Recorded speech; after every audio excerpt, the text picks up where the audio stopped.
Hello friends, welcome back to our channel moms daily. ഇന്ന് ഞാൻ വന്നിരിക്കുന്നത് ഒരു ചോക്ലേറ്റ് കേക്കിൻ്റെ റെസിപ്പി ആയിട്ടാണ്. വളരെ എളുപ്പത്തിൽ ഓവൻ ഇല്ലാതെ നമ്മുടെ വീട്ടിലുള്ള നല്ല അടിക്കട്ടിയുള്ള ഒരു പാത്രത്തിലാണ് നമ്മൾ ഇന്ന് ഈ ഒരു കേക്ക് ഉണ്ടാക്കുന്നത്. പിന്നെ മറ്റൊരു പ്രത്യേകത, ഈ കേക്കിനകത്തോട്ട് നമ്മൾ മുട്ട ചേർക്കുന്നേ ഇല്ല. മുട്ടയില്ലാത്ത ഒരു ചോക്ലേറ്റ് കേക്കാണ് നമ്മളിന്ന് ഉണ്ടാക്കാൻ പോകുന്നത്. നോക്കാം. അപ്പോൾ അതിനായിട്ട് ഞാനിവിടെ ആദ്യം ഒരു ബൗൾ എടുത്തിട്ടുണ്ട്. ഇതിനകത്തോട്ട് ആദ്യം ഞാൻ ചേർക്കാൻ പോകുന്നത് 1 കപ്പ് ഗോതമ്പ് പൊടിയാണ് കേട്ടോ. അപ്പോൾ നിങ്ങൾക്കിത് മൈദപ്പൊടി വെച്ചിട്ടും അതുപോലെ തന്നെ റവ വെച്ചിട്ടും ഒക്കെ ചെയ്യാവുന്നതാണ്. ഞാൻ ഇന്നിപ്പോൾ ഇവിടെ ഗോതമ്പ് പൊടിയാണ് ഇട്ട് കൊടുത്തിരിക്കുന്നത്. അപ്പോൾ ഗോതമ്പ് പൊടി ചേർക്കുമ്പോൾ നമുക്കിത് ഈ പൊടികളെല്ലാം ചേർക്കുമ്പോൾ ഒരു അരിപ്പയിൽ അരിച്ചിട്ട് ചേർക്കുവാണെങ്കിൽ ഇച്ചിരി കൂടി നല്ലതാണ്. അപ്പം ഞാൻ ആദ്യം ഒരു അരിപ്പയ്ക്കകത്തോട്ടാണ് ഈ 1 കപ്പ് ഗോതമ്പ് പൊടി ചേർക്കുന്നത്. പിന്നെ ഇതിനകത്തോട്ട് ഞാൻ ചേർക്കുന്നത് കൊക്കോ പൗഡറാണ്. ഇതൊരു ചോക്ലേറ്റ് കേക്ക് അല്ലേ, അപ്പോൾ 2 ടേബിൾ സ്പൂൺ കൊക്കോ പൗഡർ ചേർത്തിട്ടുണ്ട്. അടുത്തത് ബേക്കിംഗ് പൗഡർ 1 ടീസ്പൂൺ ചേർത്ത് കൊടുത്തിട്ടുണ്ട്. അടുത്തത് ഒരു 1/4 ടീസ്പൂൺ ബേക്കിംഗ് സോഡ, ഇത് രണ്ടും ചേർത്തിട്ടുണ്ട്. പിന്നെ ചേർക്കുന്നത് നമുക്ക് പഞ്ചസാരയാണ്. പക്ഷെ പഞ്ചസാര നമ്മൾ അങ്ങനെ തരികളോട് കൂടിയിട്ടല്ല ചേർക്കുന്നത്, നമ്മൾ പൊടിച്ചിട്ടാണ് ചേർക്കുന്നത്. അപ്പോൾ അതുകൊണ്ട് ഞാൻ മിക്സിയിൽ ഒരു ജാറിനകത്തോട്ട് 1/4 കപ്പ് പഞ്ചസാര ചേർത്ത് കൊടുത്തിട്ടുണ്ട്. അപ്പോൾ നമുക്കിതൊന്ന് മിക്സിയിൽ ഈ ഒരു കണക്കിന് ഒന്ന് നല്ല പൊടിയായിട്ടൊന്ന് അടിച്ചെടുത്തിട്ട് വരണം. അപ്പോൾ ഞാനിവിടെ അടിച്ചെടുത്തിട്ടുണ്ട്, കണ്ടോ, നല്ല നൈസ് പൊടിയായിട്ട് വന്നിട്ടുണ്ട്. അപ്പോൾ നിങ്ങൾ പഞ്ചസാര നമ്മൾ തരി പഞ്ചസാര ചേർത്ത് നമ്മൾ ഈ ഒരു കേക്ക് ഉണ്ടാക്കുമ്പോൾ അത്ര പെർഫെക്റ്റ് ആയിട്ട് വരില്ല. ഇതിനെപ്പോഴും പൊടിയായിട്ട് ഷുഗർ, അതായത് ഐസിങ് ഷുഗർ എന്നൊക്കെയാണ് പറയുക, അങ്ങനെ ചേർക്കുന്നതാണ് നല്ലത്.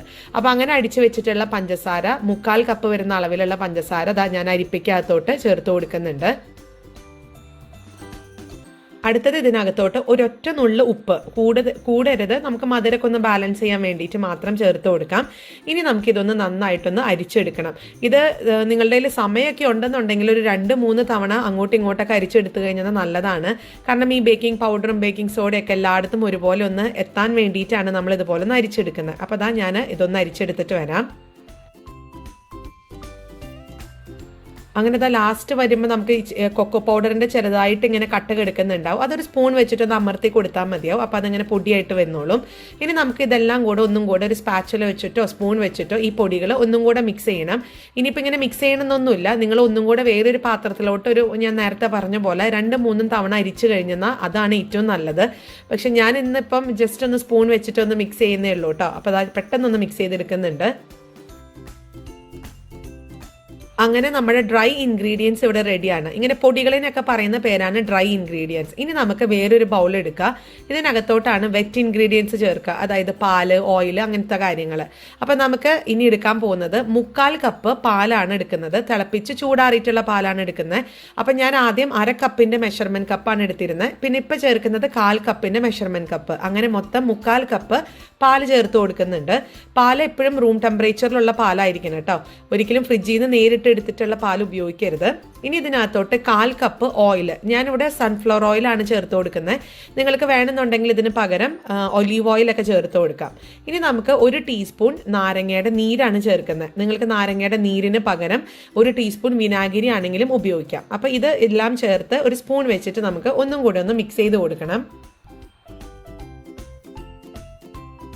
അപ്പം അങ്ങനെ നന്നായിട്ട് മിക്സ് ചെയ്തിട്ടുണ്ട്. ഇനി നമുക്ക് ചെയ്യാനുള്ളത്, നമ്മൾ നേരത്തെ മിക്സ് ചെയ്ത് വെച്ചിട്ടുള്ള പൊടികളുണ്ടല്ലോ, അത് ഈ ഒരു മിക്സിനകത്തോട്ട് ചേർത്ത് കൊടുക്കണം. അപ്പം എല്ലാം കൂടെ ഒരുമിച്ച് തട്ടേണ്ട കാര്യമില്ല. അങ്ങനെ വരുമ്പോൾ നമുക്കിത് മിക്സ് ചെയ്ത് വെച്ചിട്ട് പാടായിരിക്കും.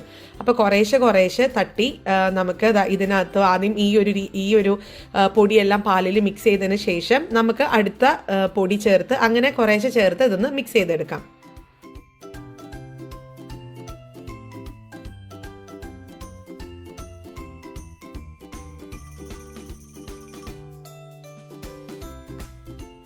അപ്പോൾ അങ്ങനെ മിക്സൊക്കെ ചെയ്ത് നമ്മുടെ ബാറ്റർ ഇവിടെ റെഡി ആയിട്ടുണ്ട്. ചോക്ലേറ്റ് ബാറ്ററാണ്. അപ്പോൾ ഇത് ഈ ഒരു സമയത്ത് മധുരമൊക്കെ ഒന്ന് നോക്കുക. മധുരം ഇച്ചിരി കുറവാണെന്ന് തോന്നുവാണെങ്കിൽ വേണമെങ്കിൽ പൊടിച്ച് പഞ്ചസാര ഒന്ന് ചേർത്ത് ഒന്ന് മിക്സ് ചെയ്തെടുക്കാവുന്നതാണ് കേട്ടോ. ഇനി ഈ ചെയ്ത കാര്യങ്ങളെല്ലാം മിക്സിയിൽ അടിച്ചെടുക്കുവാണെങ്കിൽ അങ്ങനെയും നിങ്ങൾക്ക് ചെയ്യാം. ഇനി നമുക്കിതൊന്ന് ഒരു ബേക്കിംഗ് ടിന്നോ അല്ലെങ്കിൽ നിങ്ങൾ ട്രേയോ എന്താ എടുക്കണേന്ന് വെച്ചാൽ അത് എടുക്കാം. ഞാൻ ഇന്നിവിടെ ഒരു ചായപാത്രമാണ് എടുത്തിരിക്കുന്നത്. അപ്പോൾ അതിൻ്റെ പിടിയെല്ലാം മാറ്റിയിട്ടുണ്ട്. നിങ്ങൾ ഏത് പാത്രത്തിലാണോ എടുക്കുന്നത് ആ പാത്രം ഒന്ന് നന്നായിട്ട് ഒരു കുറച്ച് ഓയിലോ അല്ലെങ്കിൽ ബട്ടർ ബട്ടറോ ഒക്കെ വെച്ച് ഒന്ന് തേച്ച് കൊടുക്കണം. എങ്കിലാണ് നമ്മുടെ കേക്കൊക്കെ ഒട്ടിപ്പിടിക്കാതെ നല്ല നീറ്റായിട്ട് നമുക്ക് കിട്ടത്തുള്ളൂ. അപ്പോൾ അതാ ഞാനൊരു ബ്രഷ് വെച്ചിട്ട് ഞാനിപ്പോൾ ഇവിടെ ഓയിൽ വെച്ചിട്ടാണ്, സൺഫ്ലവർ ഓയിലാണ് ഞാനിതിൻ്റെ ചുറ്റുമൊന്ന് തേച്ച് കൊടുക്കുന്നത്. അതിനുശേഷം നമുക്ക് ഇതിനകത്തോട്ട് ബട്ടർ പേപ്പറോ പാഷ്മെൻറ്റ് പേപ്പറോ ഒക്കെ ഒന്ന് വെച്ച് കൊടുക്കാം. അപ്പോൾ വെച്ച് കൊടുക്കുന്നത് അടി പിടിക്കാതിരിക്കാനൊക്കെ അത് ഒത്തിരി ഹെൽപ്ഫുള്ളാണ് കേട്ടോ. പ്രത്യേകിച്ച് നമ്മളിത് ഓവനിലല്ലല്ലോ ഉണ്ടാക്കുന്നത്, അടുപ്പത്തല്ലേ നമ്മൾ ഒരു സാധാരണ പാത്രത്തിൽ വെച്ചിട്ടാണ് ഉണ്ടാക്കുന്നത്. അപ്പോൾ അതുകൊണ്ട് ബട്ടർ പേപ്പർ വെച്ചാൽ നന്നായിരിക്കും. അപ്പോൾ ബട്ടർ പേപ്പറൊക്കെ വെച്ചൊന്ന് പ്രസ് ചെയ്ത് കൊടുത്തിട്ടുണ്ട്. ഇനി നമുക്ക് ഇതിനകത്തോട്ട് നമ്മുടെ ബാറ്റർ ഒന്ന് ഒഴിച്ചു കൊടുക്കണം. അടുത്തത് നമുക്കിതൊന്ന് നന്നായിട്ട് തട്ടിക്കൊടുക്കണം. ഇതിനകത്ത് ലെയർ ബബിൾസ് ഒക്കെ ഉണ്ടെങ്കിൽ അതൊന്ന് പോവാൻ വേണ്ടിയിട്ടാണ്. അപ്പം ഞാനിപ്പോൾ ഒന്ന് തട്ടി കൊടുക്കുമ്പോൾ നിങ്ങൾക്ക് കാണാൻ പറ്റും അതിൻ്റെ സൈഡിൽ നിന്ന് കണ്ടോ ഒരു ബബിൾ ഇങ്ങനെ വന്ന് ഇങ്ങനെ പൊട്ടിപ്പോവും. അപ്പോൾ അത് പൊട്ടിയില്ല എന്നുണ്ടെങ്കിൽ അതിനകത്ത് നമുക്ക് കറക്റ്റ് സോഫ്റ്റ് ആയിട്ടും അങ്ങനെയൊന്നും കിട്ടത്തില്ല, ഒരു വേവാത്ത പോലെയൊക്കെ നമുക്ക് തോന്നും. അപ്പോൾ അത് ഒഴിവാക്കാനായിട്ടാണ് ഒന്ന് തട്ടി കൊടുക്കുന്നത്. ഇനി ഞാനിന്നിവിടെ ഇതുപോലത്തെ ഒരു നല്ല കുഴിയുള്ള ഒരു പാത്രം, ഇതൊരു പഴയൊരു പാത്രമാണ്, ഇതിനകത്ത് അടിക്കട്ടിയുള്ള ഒരു പാത്രമാണ് കേട്ടോ. അപ്പോൾ ഇതിനകത്താണ് ഞാനൊന്ന് ബേക്ക് ചെയ്യാൻ പോകുന്നത്. അപ്പോൾ ഒരു 5 മിനിറ്റ് സമയത്തിൽ ഞാൻ ലോ ഫ്ലെയിമിലിട്ട് ഇതൊന്ന് മൂടി വെച്ചിട്ട് ചൂടാക്കിയിട്ടുണ്ടായിരുന്നു. നമ്മൾ ഓവനൊക്കെ പ്രീഹീറ്റ് ചെയ്യുന്ന ആ ഒരു സിസ്റ്റം തന്നെയാണ്. എന്നിട്ട് ഇതിനകത്തോട്ട് ഇതുപോലെ ഒരു വയർ റാക്കോ അല്ലെങ്കിൽ വേറൊരു സ്റ്റീൽ പാത്രത്തിൻ്റെ മൂടിക ഒന്ന് കമത്തി വെക്കുകയോ അങ്ങനെ ചെയ്തിട്ട് നമുക്കിതാ ഈ ഒരു കേക്ക് ടിന്ന് നമ്മൾ കേക്ക് നിറച്ച് വെച്ചിരിക്കുന്ന പാത്രം ഒന്ന് ഇറക്കി വെക്കുക. എന്നിട്ട് ഇതൊന്ന് മൂടി വെക്കണം. ഇപ്പം നമ്മൾ മൂടി വെക്കുന്ന മൂടികയ്ക്കൊക്കെ ഇതുപോലത്തെ ഈ ഒരു ഓട്ടയുണ്ടെന്നുണ്ടെങ്കിൽ, അതായത് ആവിയൊക്കെ പോകാനുള്ള ഒരു ഓട്ടയുണ്ടല്ലോ, അത് നമുക്ക് ഈ ഒരു ബേക്ക് ചെയ്യുന്ന സമയത്ത് അത് നമുക്ക് അടച്ചു വെക്കണം. അപ്പോൾ അതിനായിട്ടൊരു ടിഷ്യൂ പേപ്പറോ അല്ലെങ്കിൽ ഒരു ന്യൂസ് പേപ്പറിൻ്റെ ചെറിയൊരു കഷ്ണം കീറി ഒന്ന് നേർപ്പിച്ചിട്ട് നമുക്ക് ഇതിനകത്തോട്ട് ഇറക്കി വെക്കാം. അങ്ങനെ ഞാനിവിടെ മീഡിയം ഫ്ലെയിമിൽ 20 മിനിറ്റ് സമയം എടുത്തിട്ടാണ് ഞാനതൊന്ന് തുറന്ന് കാണിക്കുന്നത് കേട്ടോ. അത് കണ്ടോ, 20 മിനിറ്റ് സമയമായപ്പം നമ്മുടെ കേക്കൊക്കെ നല്ല സൂപ്പറായിട്ട് വന്നിട്ടുണ്ട്. അപ്പോൾ അതിനിടയ്ക്ക് ഞാനൊന്ന് കുത്തി നോക്കിയായിരുന്നു. അന്നേരം അതാണ് അവിടെ ഒരു ഓട്ട കാണുന്നത്. പക്ഷെ അന്നേരം കറക്റ്റായിട്ട് വന്നില്ലായിരുന്നു, ഒട്ടി വന്നായിരുന്നു. അപ്പോൾ ഞാൻ ഇപ്പോൾ ഒന്ന് കുത്തി നോക്കി എടുത്തു കഴിഞ്ഞപ്പോഴത്തേക്കും നല്ല ക്ലീൻ ആയിട്ട് വന്നിട്ടുണ്ട്. അപ്പോൾ അതിനർത്ഥം ഇതിൻ്റെ ഉള്ളൊക്കെ വെന്തിട്ടുണ്ടെന്നാണ്. അപ്പം നമുക്കിതൊന്ന് ചൂടാറിയതിന് ശേഷം നമുക്കിതൊരു പാത്രത്തിലോട്ടൊന്ന് തിരിച്ചിടാം. അപ്പം ഞാനിവിടെ നോക്കിയപ്പോൾ ചൂടൊക്കെ ആറി വന്നിട്ടുണ്ട്. ഞാനപ്പോൾ ഒന്ന് തൊട്ട് നോക്കുന്നുണ്ട്, നല്ല സ്പോഞ്ചിയാണ്, നിങ്ങൾക്ക് കാണാമല്ലോ. ഇനി അടുത്തത് നമുക്കിതൊരു പാത്രത്തിലോട്ട് ഒന്ന് തിരിച്ചിടണം. അതിനായിട്ട് തന്നെ ഒരു പാത്രം എടുത്തിട്ടുണ്ട്, തിരിച്ചിടുക. ഇതിൻ്റെ ആ പാത്രത്തിൻ്റെ പുറയ്ക്കൊന്ന് ചെറുതായി തട്ടിക്കൊടുക്കുക. അങ്ങനെ നമ്മുടെ കേക്ക് ഇവിടെ നല്ല സൂപ്പറായിട്ട് വന്നിട്ടുണ്ട്. ഇനി നമുക്ക് ഈ ബട്ടർ പേപ്പർ ഒന്ന് എടുത്ത് നോക്കാം എങ്ങനെയാണ് ഇതിൻ്റെ അടിഭാഗം ഇരിക്കുന്നതെന്നുള്ളത്. അപ്പോൾ ഞാൻ ബട്ടർ പേപ്പർ ഇച്ചിരി ഒട്ടിപ്പിടിച്ചിട്ടാണ് ഇരിക്കുന്നത്. പക്ഷെ അത് ഒരു സമയം എടുത്തതാ ഇതേപോലെ ഒന്ന് അങ്ങനെ എടുത്താൽ മതി, വേറെ കുഴപ്പമൊന്നുമില്ല. നല്ല നീറ്റായിട്ടാണ് നമ്മുടെ അടിഭാഗമൊക്കെ ഇരിക്കുന്നത്. അപ്പം നിങ്ങൾ ഇപ്പം ചില ആളുകളൊക്കെ ഈ പറഞ്ഞ പോലെ നിങ്ങൾക്ക് അങ്ങനെ ഒരു പേടിയുണ്ട്, അടി പിടിക്കുമെന്ന് പേടിയുണ്ടെന്നുണ്ടെങ്കിൽ ഒരു ഫ്രൈങ് പാൻ, നല്ല ഒരു അത്യാവശ്യം കട്ടിയുള്ള ഒരു ഫ്രൈങ് പാൻ വെക്കുക അടുപ്പത്ത്. എന്നിട്ട് അതിൻ്റെ മേലെ ഈ ബേക്ക് ചെയ്യുന്ന പാത്രം വെക്കുകയാണെന്നുണ്ടെങ്കിൽ ഈ പറഞ്ഞ പോലെ ഒട്ടും തന്നെ അടി പിടിക്കത്തില്ല. പക്ഷെ ഞാനിത് അങ്ങനത്തെ പാത്രമൊന്നും വെച്ചില്ലായിരുന്നു. എന്നിട്ട് നമുക്ക് നല്ല പെർഫെക്റ്റ് ആയിട്ട് കിട്ടിയിട്ടുണ്ട് കേട്ടോ. അപ്പം ഞാൻ ഇനി ചെയ്യാൻ പോകുന്നത്, നിങ്ങൾക്ക് എന്തെങ്കിലും ഡെക്കറേഷനൊക്കെ വേണമെന്നുണ്ടെങ്കിൽ അതൊക്കെ ചെയ്യാം. നല്ല ക്രീം, നല്ല വിപ്പിംഗ് ക്രീമൊക്കെ ഉണ്ടെങ്കിൽ അതൊക്കെ വെച്ചിട്ട് നമുക്ക് ഡെക്കറേറ്റ് ചെയ്യാം. പക്ഷെ ഞാനിന്ന് ഇപ്പോൾ ഇവിടെ ഒന്ന് വളരെ പ്ലെയിൻ ആയിട്ടുള്ള ഒരു ചോക്ലേറ്റ് കേക്കാണ് ഉണ്ടാക്കുന്നത്.